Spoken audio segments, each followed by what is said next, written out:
자, 우리 인사합시다. 은혜 받읍시다. 하나님의 은혜가 오늘도 우리 가운데 충만하게 되기를 주의 이름으로 축복합니다. 자, 말씀 한번 외워보겠습니다. 중심 되신 그리스도부터 천천히 한번 기억을 더듬으면서 외우려고 한번 노력하면서 한번 외우셨으면 좋겠습니다. 시작. 중심 되신 그리스도. 고린도후서 5장 17절 말씀. 그런즉 누구든지 그리스도 안에 있으면 새로운 피조물이라. 이전 것은 지나갔으니 보라 새롭게 되었도다. 중심 되신 그리스도. 갈라디아서 2장 20절 말씀. 내가 그리스도와 함께 십자가에 못 박혔나니 그런즉 이제는 내가 사는 것이 아니요 오직 내 안에 그리스도께서 사시는 것이라. 이제 내가 육체 가운데 사는 것은 나를 사랑하사 나를 위하여 자기 자신을 버리신 하나님의 아들을 믿는 믿음 안에서 사는 것이라. 그리스도께 순종. 로마서 12장 1절 말씀.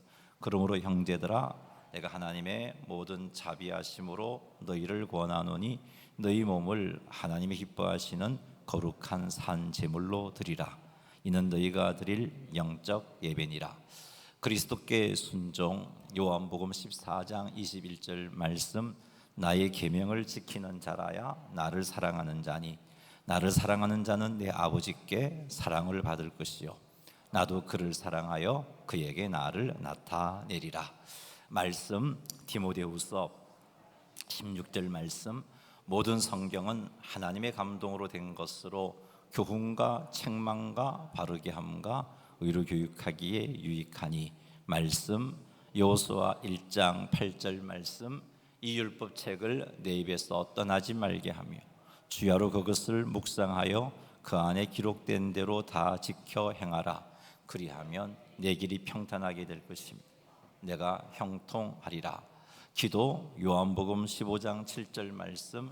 너희가 내 안에 거하고 내 말이 너희 안에 거하면 무엇이든지 원하는 대로 구하라. 그리하면 이루리라. 기도 빌립보서 4장 6절 7절 말씀. 아무것도 염려하지 말고 다만 모든 일에 기도와 간구로 너희 구할 것을 감사함으로 하나님께 아뢰라. 그리하면 모든 지각에 뛰어난 하나님의 평강이 그리스도 예수 안에서 너희 마음과 생각을 지키시리라. 교재 마태복음 18장 20절 말씀. 두세 사람이 내 이름으로 모인 곳에는 나도 그들 중에 있느니라. 교재 히브리서 10장 24절 25절 말씀. 모이기 사랑과 선행을 격려하며 모이기를 피하는 어떤 사람들의 습관과 같이 하지 말고 오직 권하여 그날이 가까움을 볼수록 더욱 그리하자. 증거 마태복음 4장 19절 말씀. 말씀하시되 나를 따라오라 내가 너희를 사람을 낚는 어부가 되게 하리라 하시니. 증거 로마서 1장 16절 말씀. 내가 복음을 부끄러워하지 아니하노니 이 복음은 모든 믿는 자에게 구원을 주시는 하나님의 능력이 됨이라. 먼저는 유대인에게요 그리고 헬라인에게로다. 모든 사람이 죄를 범함. 로마서 3장 23절 말씀. 모든 사람이 죄를 범하였음에 하나님의 영광에 이르지 못하더니 모든 사람이 죄를 범함. 이사야 53장 6절 말씀. 우리는 다 양 같아서 그릇 행하여 각기 제 길로 갔거늘 여호와께서는 우리 모두의 죄악을 그에게 담당시키셨도다. 죄의 형벌. 로마서 6장 23절 말씀. 죄의 삭은 사망이요 하나님의 은사는 그리스도 예수 우리 주 안에 있는 영생이니라. 죄의 형벌. 히브리서 9장 27절 말씀. 한 번 죽는 것은 사람에게 정해진 것이요 그 후에는 심판이 있으리니. 그리스도가 형벌을 받음. 로마서 5장 8절 말씀. 우리가 아직 죄인 되었을 때에 그리스도께서 우리를 위하여 죽으심으로 하나님께서 우리에 대한 자기의 사랑을 확정하셨느니라. 그리스도가 형벌을 받음. 베드로전서 3장 18절 말씀. 그리스도께서도 단번에 죄를 위하여 죽으사 의인으로서 불의한 자를 대신하셨으니 이는 우리를 하나님 앞으로 인도하려 하심이라. 육체로는 죽임을 당하시고 영으로는 살리심을 받으셨으니 선행으로 구원받지 못함. 에베소서 2장 8절 9절 말씀, 너희는 그 은혜에 의하여 믿음으로 말미암아 구원을 받았으니 이것은 너희에게서 난 것이 아니요 하나님의 선물이라. 행위에서 난 것이 아니니 이는 누구든지 자랑하지 못하게 함이라. 선행으로 구원받지 못함. 디도서 3장 5절 말씀, 우리를 구원하시되 우리가 행한 바 의로운 행위로 말미암지 아니하고 오직 그의 긍휼하심을 쫓아 중생의 씻음과 성령의 새롭게 하심으로 하셨나니. 그리스도를 모셔야 함. 요한복음 1장 12절 말씀, 영접하는 자 곧 그 이름을 믿는 자들에게는 하나님의 자녀가 되는 권세를 주셨으니. 그리스도를 모셔야 함. 요한계시록 3장 20절 말씀, 볼지어다 내가 문 밖에 서서 두드리노니 누구든지 내 음성을 듣고 문을 열면 내가 그에게 들어가 그와 더불어 먹고 그는 나와 더불어 먹으리라.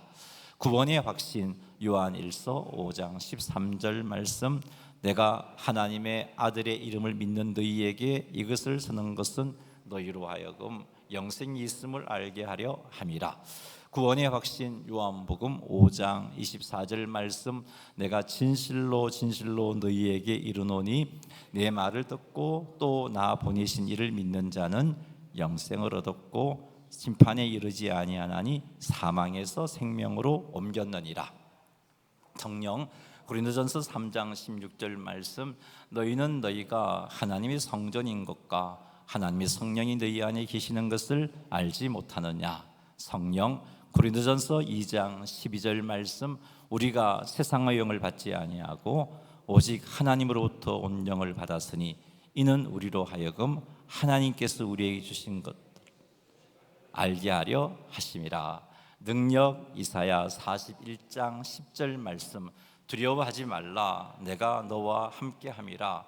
놀라지 말라 나는 내 하나님이 됨이라. 내가 너를 굳세게 하리라. 참으로 너를 도와주리라.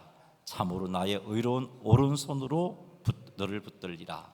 능력, 빌립보서 4장 13절 말씀, 내게 능력 주시는 자 안에서 내가 모든 것을 할 수 있느니라.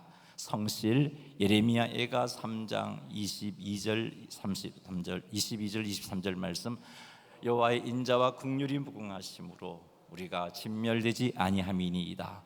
이것들이 아침마다 새로우니 주의 성실하심이 크시도소이다. 성실, 민수기 23장 19절 말씀, 하나님은 사람이 아니시니 거짓말을 하지 않으시고 인생이 아니시니 후회가 없으시도다. 어찌 그 말씀하신 바를 행하지 않으시며 하신 말씀을 실행하지 않으시랴. 평안, 이사야 26장 3절 말씀, 주께서 심지가 견고한 자를 평강하고 평강하도록 지키시리니 이는 그가 주를 신뢰함이니이다. 평안, 베드로전서 5장 7절 말씀, 너희 염려를 다 주께 맡기라 이는 그가 너희를 돌보심이라. 공급, 로마서 8장 32절 말씀, 자기 아들을 아끼지 아니하시고 우리 모든 사람을 위하여 내주신 이가 어찌 그 아들과 함께 모든 것을 우리에게 주시지 아니하시겠느냐. 공급, 빌립보서 4장 19절 말씀, 나의 하나님이 그리스도 안에서 영광 가운데 그 풍성하신 대로 너희의 모든 것을 채우시리라. 아멘. 네, 수고하셨습니다. 자, 오늘은 잠언 우리 27장 12절에서 16절까지 말씀을 가지고 또 하나님 주시는 지혜를 살피도록 하겠습니다. 이 지혜가 하나님의 백성으로서 우리로 하여금 백성답게 살아갈 수 있도록 이끌어주고, 이 지혜가 하나님을 경외하도록 만들어주고, 이 지혜가 우리로 하여금 하나님이 약속하신 은혜와 복을 풍성하게 누리게 해줍니다. 그래서 오늘도 이 지혜를 사모하는 마음으로 하나님의 말씀을 듣되, 주님, 성령 하나님, 내게 이 말씀을 깨닫게 하셔서 그 말씀이 내게 레마의 말씀이 되게 하옵소서, 그런 간절히 사모하는 마음으로 말씀을 받으셨으면 좋겠습니다. 잠언 27장 12절 말씀 같이 한번 읽어보겠습니다. 슬기로운 자는 재앙을 보면 숨어 피하여도 어리석은 자들은 나가다가 해를 받느니라. 아멘. 슬기로운 자는 재앙을 보면 숨어 피한다라고 말하고 있습니다. 여기서 말하고 있는 슬기로운 자는 하나님을 경외하는 사람입니다. 하나님을 경외하는 사람은 하나님의 뜻을 자신의 삶의 중심에 두고 그리고 하나님께서 보시기에 기뻐하시는 행동을 합니다. 하나님을 경외하는 이 모습의 대표적인 인물이 우리는 요셉을 우리는 알고 있습니다. 요셉은 하나님께서 기뻐하신 일을 하고자 애를 썼고 하나님께서 기뻐하지 않은 행동은 자기가 불이익을 당하더라도 감내했던 인물이죠. 이런 사람이 바로 슬기로운 사람, 하나님을 경외하는 사람입니다. 두 번째 말하는 슬기로운 자는 영적인 분별력이 있는 사람입니다. 세상 소리보다 하나님의 말씀과 성령님의 음성에 민감한 사람, 이게 바로 영적인 분별력이 있는 사람입니다. 이렇게 영적인 분별력이 있는 사람은 상황을 파악하고 죄의 유혹이나 위험을 알아차릴 수 있는 영적인 감각을 가집니다. 어떤 유혹이 있을 때 당장에는 즐거움이 있고 당장에는 이익이 있지만 영적인 분별력이 있는 사람은 그것의 끝은 하나님의 징계요, 채찍이 있다는 사실을 알기 때문에 그 길로 가지 않게 되는 겁니다. 세 번째 슬기로운 사람은 경고를 듣고 행동으로 옮기는 사람입니다. 단순히 경고를 듣는 것에 그치지 않습니다. 말씀을 읽고 묵상하면서 이거 하나님께서 기뻐하지 않은 일이구나, 그냥 아는 것으로 그치는 사람은 슬기로운 사람이 아닙니다. 슬기로운 사람은 경고를 들은 말씀을 따라 행동으로 옮깁니다. 하나님의 말씀을 통해서 옳은 것이 무엇인지 알았다면 그 옳은 것을 행동으로 옮기는 사람이 슬기로운 사람입니다. 그리고 12절에서 말하시는 이 슬기로운 사람은 재앙을 보면 숨어 피한다 그랬는데, 이 재앙은 우리가 도덕적으로 영적으로 타락함으로 우리에게 주어지는 그런 어려움들, 그런 고난들, 그런 환난들을 의미합니다. 좀 더 구체적으로 언급해 본다면, 첫째가 죄를 지음으로 맞이하게 되는 결과가 여기서 말하는 재앙입니다. 음란, 탐욕, 교만, 거짓, 우상 숭배 등의 길로 계속 갈 때 그 삶의 끝에 닥치는 파멸적인 결과, 이게 바로 잠언 27장 12절이 말하는 재앙입니다. 하나님을 거역하는 삶의 끝에는 반드시 이런 재앙이 따라오게 되어 있습니다. 슬기로운 사람은 이것을 안다고요. 이것을 알기 때문에 당장에 주는 이익과 즐거움 때문에 이 재앙의 길을 가지 않고 피한단 말이죠. 갈라디아서 6장 7절 말씀 한번 읽어보겠습니다. 스스로 속이지 말라. 하나님은 업신여김을 받지 아니하시나니 사람이 무엇으로 심든지 그대로 거두리라. 하나님은요, 속지 않으십니다. 우리는 말로 거룩하고 하나님을 위한 척, 하나님 뜻을 위한 척 하지만 하나님은 우리의 중심을 보시기 때문에 속지 않습니다. 그리고 사람이 무엇으로 심든지 그대로 거둡니다. 그래서 심은 대로 거두게 되어 있고, 그 말은 심은 대로 하나님 앞에 심판을 받게 되어 있다는 겁니다. 그래서 죄를 계속해서 짓는다면, 하나님이 자녀를 할지라도 계속해서 죄를 짓는다면 그 행동의 결과는 하나님이 드시는 채찍이겠죠. 채찍을 맞게 되어 있습니다. 두 번째 재앙의 의미는 삶 속에서 실수함으로 또 미련하게 결정함으로 주어지는 파괴적인 결과들을 의미합니다. 경솔한 투자라든지 잘못된 인간관계라든지 분별력이 없는 말이라든지 게으름과 같은 것에서 비롯되는 그런 결과, 이런 것들이 재앙에 해당됩니다. 성도의 삶에서 나타날 수 있는 재앙의 예들을 이런 두 가지 관점에서 한번 들어본다면은, 영적인 무감각 때문에 또 믿음을 지키지 못한 그것 때문에 결국 죄를 짓게 되고, 그래서 믿음에서 멀어지게 되는 것, 이것도 재앙입니다. 반복적인 죄의 습관으로 말미암아 중독에 빠지게 되고 그것으로 인해서 가정이 파괴되고 양심이 화인맞은 상태가 되어버리는, 그래서 이제는 죄를 지어도 전혀 무감각한 상태, 이것도 재앙입니다. 교만으로 인해서 공동체로부터 고립당하고 인간관계가 깨어지는 것, 이것도 재앙입니다. 하나님의 뜻을 무시한 결정으로 인해서 삶에서 실패를 경험하게 되고 후회하게 되는 것, 이것도 재앙입니다. 이단과 잘못된 가르침에 미혹되어서 신앙을 잃고 혼돈에 빠지게 되고 믿음에서 떠나게 되는 것, 이것도 재앙입니다. 이런 것들이 슬기롭지 못한 성도의 삶에서 나타날 수 있는 재앙입니다. 슬기로운 자는 이런 재앙을 분별합니다. 그래서 이런 재앙으로 이끄는 유혹을 뿌리칩니다. 이런 재앙으로 이끄는 행동을 멈춥니다. 이게 슬기로운 사람입니다. 그러나 어리석은 자는 이런 재앙을 분별하지 못합니다. 당장의 이익 때문에, 당장의 즐거움 때문에 결국은 그 길로 가게 되고, 그래서 결국은 재앙에 빠져서 고통을 겪게 되는 겁니다. 성도라 할지라도 어리석은 자리에 머물게 되면 이런 재앙으로 고통을 겪습니다. 부르심에 합당한 삶을 살지 않고 육체의 욕심을 따라서 살게 되면 결국은 성도임에도 불구하고 이런 재앙으로 고통을 겪게 된다는 겁니다. 어리석은 자의 특징을 정리해 본다면, 어리석은 자는요, 경고를 무시합니다.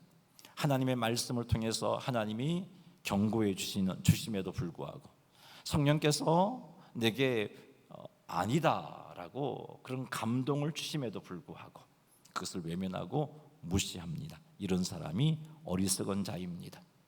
어리석은 자의 두 번째 특징은 현재의 감정과 현재의 유익과 현재의 쾌락에 집착합니다. 그래서 죄가 유혹할 때, 성도이기 때문에 죄인 줄 알아요. 알매도 불구하고 멈추지 못하고 결국은 그 감정과 그 유익과 그 쾌락에 붙잡힌 바 되어서 그 길을 따라가다가 재앙을 겪게 되는 겁니다. 세 번째 어리석은 자의 특징은요, 반복해서 실수를 한다는 겁니다. 실패나 징계가 있어도 교훈을 얻지 못하고 반복적으로 잘못된 길을 가는 자가 어리석은 자입니다. 하나님께서 우리가 이런 어리석은 자가 아닌 슬기로운 자가 되기를 원하십니다. 다시 말해서 하나님을 경외하는 삶 살기를 원하시고 영적인 분별력을 갖추기를 원하시고 경고를 들었다면 행동으로 옮기는 그런 삶을 살기를 하나님이 원하십니다. 하나님의 자녀들이 이렇게 슬기로운 자가 되어서 재앙을 분별할 줄 알고 재앙을 피하기를 하나님은 원하십니다. 그러니 사랑하는 성도 여러분, 슬기로운 자가 되시기 바랍니다. 슬기로운 자가 되려면 하나님 경외하는 삶을 지속할 수 있어야 돼요. 우리가 어떻게 하면 하나님 경외하는 삶을 지속할 수 있습니까? 하나님 경외하는 삶을 지속할 수 있는 방법은요, 하나님의 말씀을 늘 가까이 하는 겁니다. 하나님께서 이스라엘 왕들에게 왜 율법을 등싸에서 곁에 두고 주야로 읽도록 하셨냐 하면은 그것을 통해서 하나님 경외하기를 비워서 하나님을 경외함으로 그 나라를 잘 통치하라고 그렇게 하신 겁니다. 왜 이스라엘 백성들에게, 자녀들에게 하나님의 말씀을 가르치라고 하셨냐 하면 자녀들이 그 말씀을 통해서 하나님 경외하도록 배우게 하기 위해서였습니다. 이런 말씀을 볼 때 우리가 경외하는 삶을 지속하려면 하나님의 말씀을 읽고 묵상해야 한다는 것을 알 수 있습니다. 말씀은 우리들로 하여금 경외하게 만들어 주니까요. 지난 우리 청소년부 헌신 예배 때 엄정수 목사님이 와갖고 성경을 소리내어 읽는 것에 대한 말씀을 주셨는데 제가 그 말씀을 듣고 한번 행동으로 실천을 해봤어요. 그 월요일부터 휴가 가서부터 계속 제가 성경을 읽었는데 제가 카톡방에는 읽기 보고는 못했고 그냥 쭉 읽기만 읽었어요. 근데 눈으로 읽는 것이랑 소리내어 읽는 것이랑 정말 다르더라고요. 눈으로 읽을 때는 내가 이 말씀은 이런 거다, 이런 내용이다라는 이런 의식이 강하다 보니까 하나하나 깊이 있게 못 보고 빨리 넘어가기가 쉽더라고요. 근데 소리 내어서 읽으니까 정말 다르더라고요. 그래서 그 말씀을 통해서 새롭게 내가 전에는 읽었던 말씀인데 보지 못했던 거, 제가 성경 통독반, 이독반도 인도하고 일독반도 인도하다 보니까 제가 1년에 3독을 하거든요. 지금 이제 이독반 읽다 보면 읽었던 성경이, 금년에 읽었던 성경 부분을 읽고 있는데 눈으로 읽었을 때 보지 못했던 것, 소리 내서 읽으니까 보이더라고요. 깨닫게 되더라고요. 그러니까 하나님께서 무엇을 원하시는지, 무엇을 기뻐하시는지 좀 더 많이 알게 되는 그런 일들이 일어나더라고요. 그러니 여러분, 하나님을 경외하는 삶을 지속하기 위해서 여러분 성경을 읽으시되 한 번쯤 한번 소리내어 읽는 일로 한번 도전해 보셨으면 좋겠어요. 시간은 배로 들어요. 제가 눈으로 읽을 때랑 소리내어 읽을 때랑 시간은 배로 들어요. 그렇게 제가 2독반 1독반 하다 보면 성경 읽는데 1시간 반 혹은 뭐 그 정도 갈 때가 있어요. 근데 유익하더라고요. 여러분 소리내어서 읽는 것을 한번 실천하셔서 하나님을 경외하는 삶이 지속될 수 있도록 하셨으면 좋겠습니다. 두 번째, 슬기로운 자가 되기 위해서 말씀과 기도를 통해서 영적 분별력을 키워야 됩니다.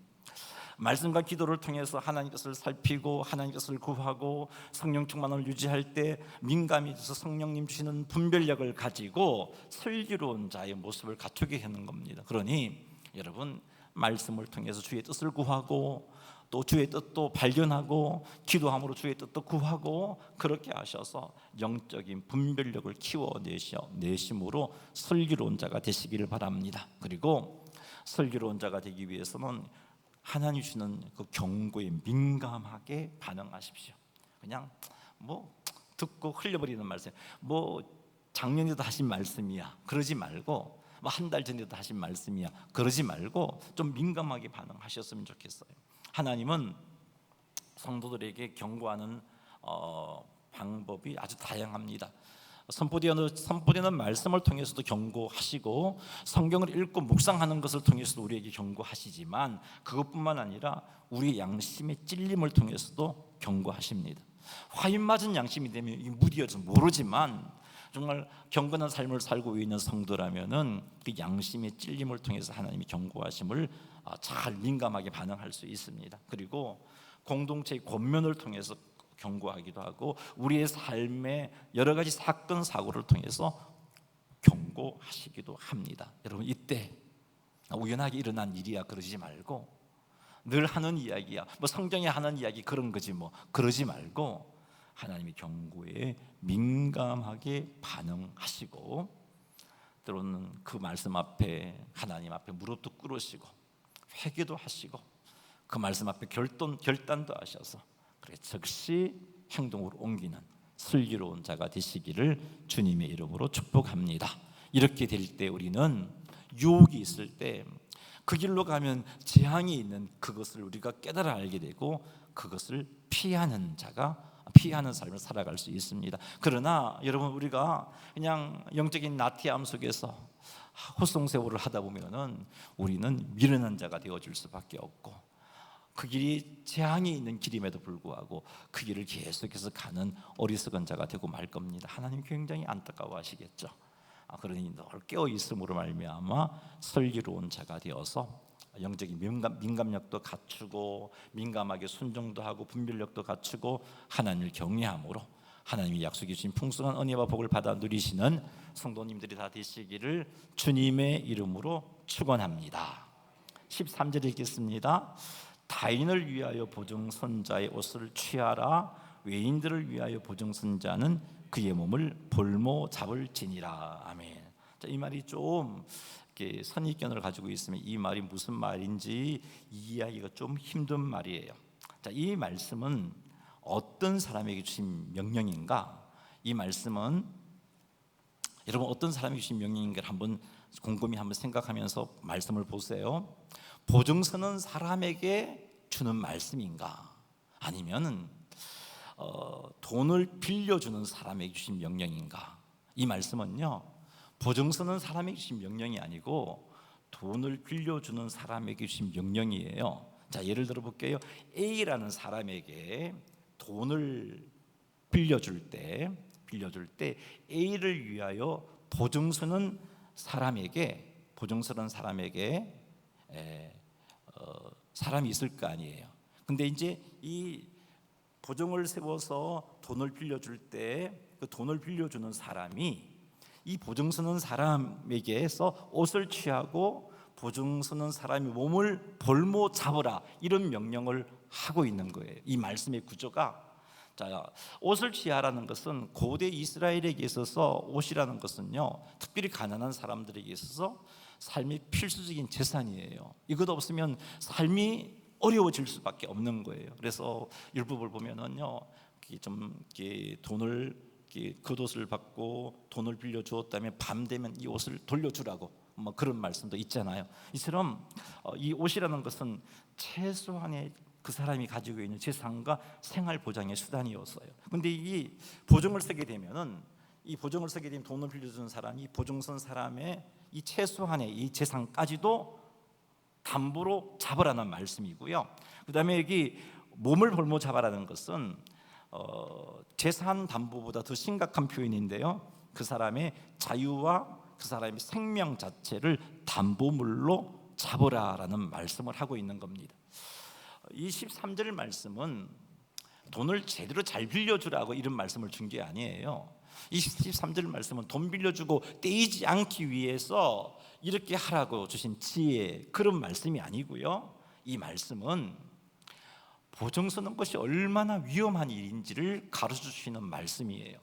이 13절에 보면은 타인이라는 말도 나오고 외인이라는 말도 나와요. 타인은 어떤 의미냐면은 한 공동체 안에 있지만 가족이 아닌 사람, 우리가 알기는 알아요. 공동체 안에 있는데 가족이 아닌 사람을 타인이라고 말하고요. 그 뒤쪽에 외인이라는 표현이 있죠. 외인은 공동체 밖의 사람. 그러니까 이 타인보다 외인은 더 신뢰하기 어려운 사람이죠. 그래서 이 타인에 대해서 보증 쓸 때는 그 사람의 옷을 볼모 잡지만, 담보물로 잡지만, 외인에 대해서 보증 쓰는 사람에게서는 그 몸을 볼모 잡으라라고 그렇게 강하게 경고해주고 있는 말씀이에요. 자, 근데 이 말씀은 제가 앞에서 이야기했지만 돈 빌려줄 때 돈 안 떼이기 위해서는 이렇게 해야 된다, 그런 의도로 주신 말씀이 아니고, 이 말씀은 보증은 삶 전체를 걸어야 하는 위험한 행동이니까 무분별하게 보증 서지 말라는 말씀을 주고 있는 겁니다. 타인을 위해서 보증을 쓰게 되면 최소한의 자기 재산까지도 잃을 수 있게 되고요, 외인을 위해서 보증을 쓰게 되면 잘 알지도 못하는 그런 사람인데 분위기에 휩싸여서 어떻게 하다 보면 보증을 쓰게 되면 자유와 생명까지도 담보해야 된다는 그런 말씀을 하고 있는 겁니다. 그래서 이 말씀을 통해서 하나님의 자녀들은 보증을 함부로 써서 안 된다는 말이, 정말 신뢰할 수 있는 사람, 그리고 보증을 쓰더라도 최악의 경우를 생각하셔야 돼요. 그 보증 섰는데 그것이 잘못되었을 때 내가 능히 감당할 수 있다면 서야 되겠죠. 뭐 정말 그를 믿고 그를 사랑한다면, 그리고 그 보증서의 책임을 지고도 내 삶에 영향을 받지 않을 정도의 어떤 경제력이 있다면 서야겠죠. 어려운 사람을 도와야 되니까. 그러나 그렇지 못하고 내가 그 보증선 것이 잘못되었을 때 내 삶이 정말 파탄에 이르게 된다면 그건 참 보증서는 것은 사랑의 표현이 아니라 무분별한 어리석은 행동이라고 말씀하고 있는 겁니다. 이 말씀을 통해서 깨닫게 되는 또 다른 교훈은 무분별한 보증은 참된 사랑이 아니라 어리석음이다 하는 그런 교훈을 주고 있습니다. 사랑은요, 분별과 책임의 경계 안에서 실천해야 되는 거예요. 상대방이 아무리 어려워도 그 보증으로 인해서 내 삶이 파탄할 수 있다면 보증 서지 말아야 되는 거죠. 특히 신뢰할 수 없는 사람이라면 더더욱 서지 말아야 합니다. 보증 서는 건요, 사랑을 실천하는 게 아니에요. 내 능력 밖에 보증을 서는 것은요, 내 사랑하는 가족을 더 고통 가운데 빠뜨리는 결과를 낳을 수 있는 겁니다. 채권자에게 보증인의 책임을 철저히 물으라는 그런 내용의 말씀이 13절이에요. 이 13절 말씀은 무분별한 보증을 쓰지 말라는 것, 그리고 무분별한 보증은 결국 삶의 파탄을 가져온다는 교훈을 주기 위해서 이 채권자에게 강하게 보증인에게 책임을 물으라라고 그렇게 명령하고 있는 것이다 하는 것으로 이해를 잘 하시기 바랍니다. 그리고 사랑하는 성도 여러분, 무분별한 보증은 참으로 어리석은 행동인 것을 꼭 명심하셔서 무분별한 보증은 서지 않으시는 지혜로운 삶 사시기를 주님의 이름으로 축복합니다. 14절 읽겠습니다. 이른 아침에 큰 소리로 자기 옷을 축복하면 도리어 저주같이 여기게 되리라. 아멘. 축복했는데, 나는 정말 축복했는데 그 사람을 축복했는데, 여기 보니까 이른 아침에 큰 소리로 축복하면 그 축복이 듣는 사람은 축복으로 듣는 게 아니고 저주같이 여기게 된다라는 말씀을 하고 있어요. 자, 이 말씀의 의미는 아무리 좋은 말이라 할지라도 그것을 전하는 태도라든지 그것을 전하는 시기와 그것을 전하는 방법이 적절하지 않으면 오히려 역효과가 날 수 있다 하는 교훈을 주고 있습니다. 이른 아침은 사람들이 아직 쉬고 있거나 준비되지 않는 시기입니다. 그때 큰 소리로 축복하는 것은 상대방을 배려하지 않는 행동이죠. 이렇게 상대방을 배려하지 않는 행동은 그 의도가 아무리 좋다 할지라도 상대방에게 좋지 않은 것으로 전달될 수 있다는 겁니다. 말의 내용도 중요하지만 그 말을 전달하는 태도와 방법이 중요하다 하는 것을 이 말씀을 통해서 깨달아야 합니다. 아무리 옳고 좋은 말이라 할지라도 때와 방법을 고려하지 않으면 오히려 해가 될 수 있고, 아무리 축복의 말이라 할지라도 상대방의 상황과 마음을 배려하지 않으면 저주처럼 들려질 수 있다는 겁니다. 격려의 말도 마찬가지고 교훈의 말도 마찬가지입니다. 상대방의 상황을 살피지 않고 그렇게 격려하고 교훈하다 보면 그것이 그 사람에게 위로가 되고 그 사람을 바른 길로 가게 만드는 게 아니라 오히려 그 사람에게 고통을 줄 수 있다는 겁니다. 우리는 욥의 친구를 잘 알고 있습니다. 여러분, 욥기를 읽으면서 설교하는 저는 더더욱 그런데 욥의 친구들이 한 말들이 전부 틀린 말이 아니에요. 욥의 친구들이 한 말들을 보면 참으로 하나님에 대해서 바른 그런 가치관을 가지고 있는 말도 많이 있고 또 진리된 말도 많이 있어요. 그런 말인데 그런 말을 가지고 욥의 친구들이 욥에게 격려도 하기도 하고 교훈도 했어요. 그런데 그 욥의 친구들이 그런 말을 가지고 욥에게 격려하고 교훈했을 때 욥은 그 말을 들었을 때 위로받았습니까? 아니요, 위로받지 못했어요. 그 말을 듣고 힘을 얻었습니까? 아니요, 힘을 얻지 못했어요. 그 말을 듣고 욥이 바른 길로 갔나요? 잘못을 깨닫고 바로 썼나요? 아니, 그렇지 못했어요. 오히려 욥은 그 친구들에 대한 반감을 가지게 되었고 욥은 더 고통을 겪었습니다. 욥기 8장 7절 말씀 읽어보겠습니다. 내 시작은 미약하였으나 내 나중은 심히 창대하리라. 얼마나 좋은 말입니까? 얼마나 좋은 말이. 이 말은 누가 한 말이냐면 빌닷이 욥에게 한 말이에요. 그런데 이 말이 욥이 들었을 때 위로가 된다. 지금 내가 너무 힘들지만 이제 곧 하나님이 창대하게 해주시겠구나. 그런 위로를 받았을까요? 아니에요. 안 받았어요. 욥기 8장 7절에 빌닷이 이런 말을 했는데 8장 4절에는 빌닷이 어떤 말을 하는 줄 아세요? 한번 읽어볼게요. 내 자녀들이 주께 죄를 지었으므로 주께서 그들을 그 죄에 버려두셨나니. 지금 자녀들이 한순간에 다 죽어버렸잖아요. 욥의 자녀들이 한순간에 다 죽었는데 그런 욥을 향하여서 빌닷이 하는 말이 네 자녀들이 죄를 지었기 때문에 그런 결과를 당한 거다, 그런 말을 하고 있는 거예요. 그러면서 8장 7절에서 네 시작은 미약하였으나 내 나중은 심히 창대하리라. 무슨 위로가 되겠어요? 이 말이 무슨 힘이 되겠어요? 사랑하는 성도 여러분, 아무리 옳은 말이라도 상대방을 배려하지 않고 방법이 잘못되어지고 그 마음을 헤아리지 못하면 그 말이 위로가 아니라 상처가 되고 그 사람을 힘들게 하는 말이 될 수 있다는 것을 우리는 알아야 됩니다. 그러므로 우리는 입술에 파수꾼을 세워달라고, 입에 파수꾼을 세워달라고 하나님께 기도하셔야 돼요. 내 말을 통해서 사람들이 제대로 위로받고 힘으로 넣을 수 있는 그런 말이 되어질 수 있도록 지혜를 하나님께 구해야 됩니다. 시기와 때를 잘 분별하여 위로와 격려를 할 수 있도록 그렇게 하나님께 지혜를 구해야 됩니다. 뭐 옳은 말을 했는데 뭐가 문제인가? 받는 지가 잘못된 게 되어서 그런 거지. 그러지 마시고 옳은 말도 때로는 상처가 될 수 있다는 사실을 명심하시고 하나님께 지혜를 구하고 제대로 잘 위로하고 제대로 잘 교훈하는 우리 모두가 되기를 주님의 이름으로 축원합니다. 15절과 16절 한번 읽어보겠습니다. 다투는 여자는 비 오는 날에 이어 떨어지는 물방울이라 그를 제어하기가 바람을 제어하는 것 같고 오른손으로 기름을 움키는 것 같으니라. 아멘. 여기 다투는 여자는요, 끊임없이 불평하고 끊임없이 말로서 갈등을 일으키고 끊임없이 다툼을 일으키는 사람을 의미합니다. 자, 그런데 왜 솔로몬은 여자라고 언급했을 남자는 그런 사람이 없는가? 자, 그게 아니고요. 잠언의 문맥에서 한번 헤아려 봐야 돼요.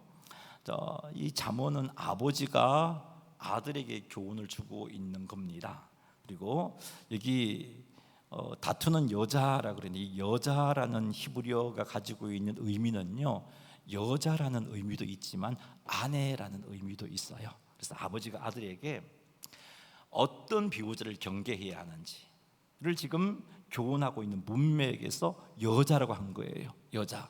아들에게 아들아, 이런 비유자는 조심해야 돼. 지금 그런 차원에서 여자라고 한 거지.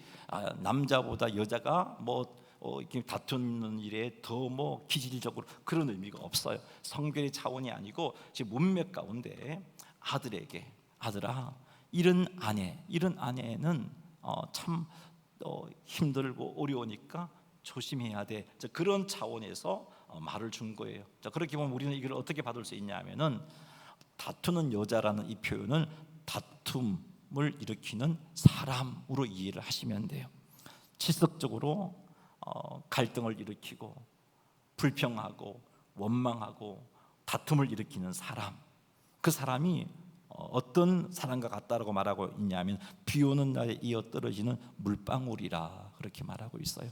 똑똑 떨어지는데 이어 떨어지는데 이게 처음에는 듣기 좋을런지 몰라도 계속해서 이 소리가 들리면 신경을 아주 날카롭게 하죠. 이런 소리, 계속해서 똑같은 소리를 내며 떨어지는 이 빗방울이 사람을 짜증나게 만들고 지치게 만들고 힘들게 만드는데 그와 같다라고 말씀하고 있어요. 이 15절 본문은 끊임없는 말다툼과 불평과 또 원망과 다툼을 일으키는 이것이 사람을 힘들게 하고 공동체를 힘들게 한다는 의미에서 비 오는 날 이어 떨어지는 물방울 같다라고 말하고 있는 겁니다. 자, 그런데 그 16절에는 이렇게 표현하고 있어요. 이렇게 다투는 사람을 제어하는 것은 바람을 제어하는 것 같다. 이런 바람을 사람이 제어할 수 없잖아요. 이게 제어 못한다는 말이에요. 그리고 오른손으로 기름을 움키는 것 같다. 오른손으로 기름을 움키면 움켜집니까? 아니죠. 움키지 못한다는 거죠. 이 말은 다투는 사람을 제어하고자 하는 것은 바람을 제어하는 것처럼 오른손으로 기름을 움키고자 하는 것처럼 헛된 일이다, 그런 말입니다. 그래서 이 15절 16절이 주는 교훈은 이겁니다. 첫째는 다툼은 관계를 파괴하는 거다. 반복적이고 끊임없는 다툼은요, 가족 공동체 또 우리 교회 공동체를 파괴합니다. 평안을 앗아가요. 보통 이제 다툼이 왜 일어납니까? 내가 옳고 너가 틀렸다, 이런 생각에서 시작을 하죠. 내가 옳고 너는 틀렸다. 그래서 옳은 내가 틀린 너를 좀 바로 잡아주고 싶어서 그렇게 이야기를 하는데 이게 이 다툼이 이게 좀 지혜롭게 슬기롭게 하면 좋은데 그러지 못하고 그것을 가지고 다투게 되고 그것을 가지고 끊임없이 불평하고 원망하고 분쟁하게 되면 그것이 옳음을 틀림을 옳게 바로 잡아줄 수 있느냐? 그렇지 못하고 오히려 관계를 깨뜨리고 그리고 평안도 앗아가 버리는 그런 결과를 낳는다라고 말씀하고 있습니다. 사랑하는 성도 여러분, 나로 인하여서 가족 안에서 평안이 사라지고 있는 그런 말은 없는가? 나의 말이 그런 결과를 일으키고 있지는 않은가? 나는 옳은 것을 말하고 있는데 이것 때문에 끊임없는 갈등을 일으키고 이것 때문에 분쟁을 일으키고 이것 때문에 불평을 일으키고 원망하면서 가족관계를 깨트리고 공동체의 관계를 깨트리고 평안을 앗아가고 있지는 아니한지 한번 점검해 보시기 바랍니다. 두 번째 교훈은요, 다투는 사람을 강제로 억누르려는 시도는 성공하지 못한다는 겁니다. 다툼을 일으키는 사람을 억지로 제어하려고 하지 말고, 우리는 안 돼요, 그게 안 된다고 말씀하고 있잖아요. 어떻게 해야 되나? 대신 그를 위하여서 기도해야 됩니다. 성령님의 은혜로 다툼을 일으키는 것이 얼마나 부정적인 결과를 가져오는지 깨달아야 돼요. 성령의 은혜로. 그리고 다툼을 일으키는 그 기질을 잘 다스릴 수 있도록 성령님의 은혜로 우리는 기도로 도와주면서 주님 주신 지혜로 또 지혜로운 권면도 해야 되겠죠. 사랑하는 성도 여러분, 다툼을 일으키는 것은 성령의 열매가 아닌 육체의 이이다 하는 것을 기억하십시오. 이것을 명심하여서 다툼을 일으키는 나의 행동이 있다면 그거 멈추었으면 좋겠어요. 멈추었으면 좋겠어요. 내가 옳고 남이 틀렸기에 그것을 바로잡고자 한 것이라, 그렇게 시작한 것이라 할지라도 그것이 다툼과 불평과 원망으로 나타난다면 그건 잘못된 거예요. 잘못된 겁니다. 앞에서 살폈듯이 이른 아침에 큰 소리로 축복하는 게 축복이 아니고 저주로 들린다 그랬잖아요. 나는 옳고 너의 틀림을 내가 바로 잡아쓰고 싶었는데 어떻게 하다 보니까 거기 다툼이 되고 불평이 나오고 원망거리가 생긴다면 그건요, 바로 잡아주려는 목적을 달성하지 못하고 오히려 어려운 거예요. 그래서 하나님께 지혜를 구하여서 내가 강제적으로 하려는 것은 헛된 거다라고 말씀하고 있잖아요. 그러니 강제적으로 하지 말고 주님께 지혜를 구하고 또 주님께 그를 위하여 기도해주고, 그래서 하나님 인도를 쫓아서 하나님 인도하심 속에서 그런 모습들, 그런 잘못들을 바로 세워나가는 우리가 되어서 공동체가 헛수고가 아니고 그것 때문에 아픔이 생기는 것이 아니고 하나님의 은혜 가운데 바로 서게 되는 그런 복을 누리는 가정과 교회가 되기를 주님의 이름으로 축원합니다.